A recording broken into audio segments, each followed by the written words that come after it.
SBI ने supreme court को हल्के में ले लिया था और दिए गए समय पर इलेक्टोरल बॉन्ड की जानकारी नहीं प्रोवाइड करा रहा था। फिर क्या था?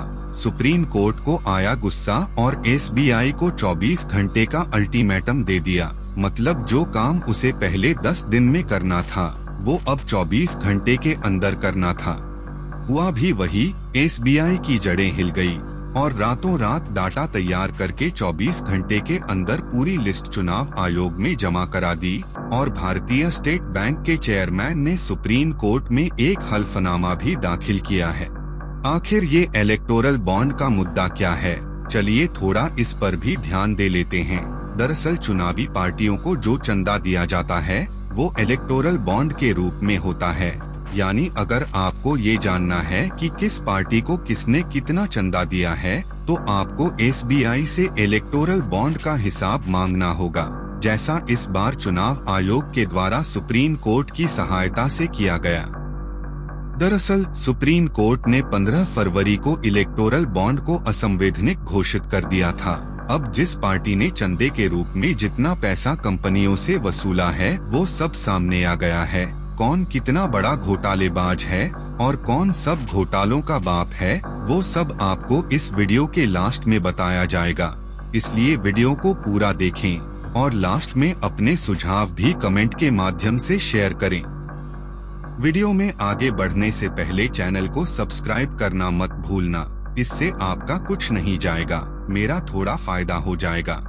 एसबीआई का कहना है कि यह डेटा 12 अप्रैल 2019 से 15 फरवरी 2024 के बीच खरीदे और भुनाए गए बॉन्ड के संबंध में दिया गया है।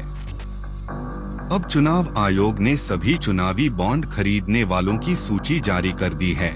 हालांकि इस सूची में किसने किसको चंदा दिया यह पता नहीं चल रहा है। दोनों लिस्ट में बॉन्ड खरीदने वालों और इन्हें भुनाने वालों के तो नाम हैं, लेकिन यह पता नहीं चल रहा है कि पैसा किस पार्टी को दिया गया।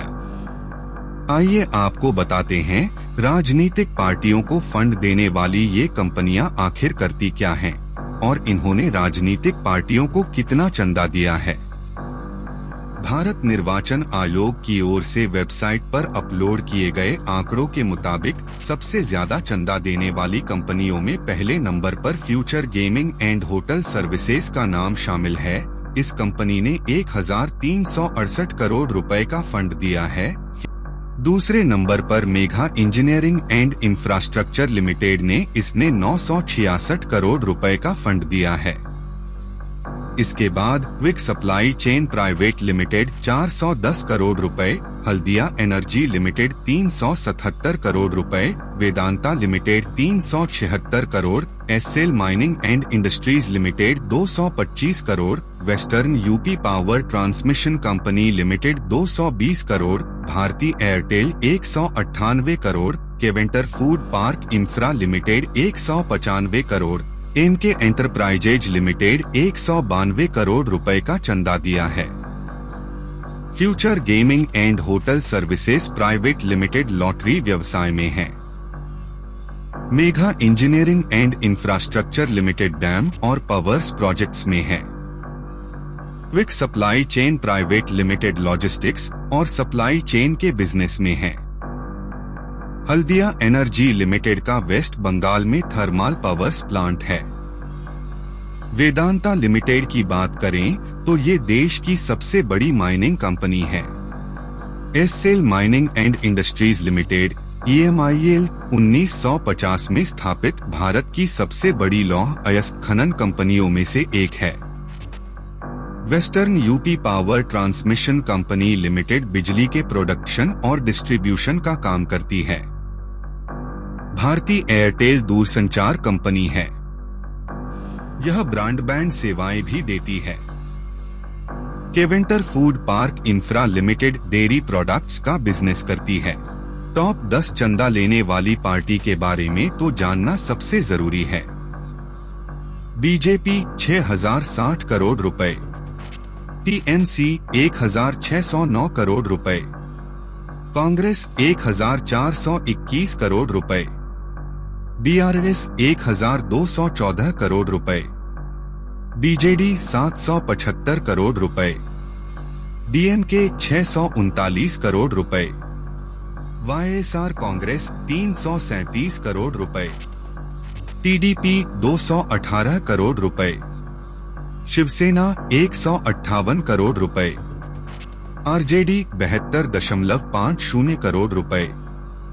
अब तो सबको सब कुछ समझ आ ही गया होगा कि किस पार्टी को कितना चंदा मिला है। ध्यान देने वाली बात ये है कि भाजपा के पास 303 सीट हैं और उसे 6000 करोड़ का चंदा मिला है, जबकि अन्य सभी दलों के पास सिर्फ 242 सीट हैं, लेकिन चंद उन्हें 14000 करोड़ का मिला है।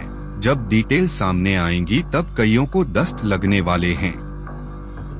मान लिया जाए भाजपा की तो अभी सरकार है, तो व्यापारी लोग उन्हें तो चंदा दे रहे होंगे अपने काम निकलवाने के लिए, पर ये बाकी पार्टियां जैसे टीएमसी, इसकी तो सरकार ही वेस्ट बंगाल में है, बस इन्हें इतना चंदा कौन दे रहा है। वहीं दूसरी और कांग्रेस, जिसकी केंद्र में 50 सीटें भी नहीं आ रही, किसी भी स्टेट में उसकी सरकार नहीं टिक रही, उसे इतना चंदा कौन और क्यों दे रहा है भाई। वहीं अगर भाजपा की बातें करें तो 6060 करोड़ का चंदा, बाप रे बाप इतना पैसा। और ये सभी कंपनियां वही हैं जिन्हें सरकार से टेंडर मिलता है। क्या इसका ये मतलब है कि सरकार टेंडर देने के बदले उनसे अपनी पार्टी के नाम पर चंदा मांगती है? वहीं आप सब इस बारे में क्या कहना चाहते हैं? कमेंट बॉक्स में जरूर बताएं। धन्यवाद।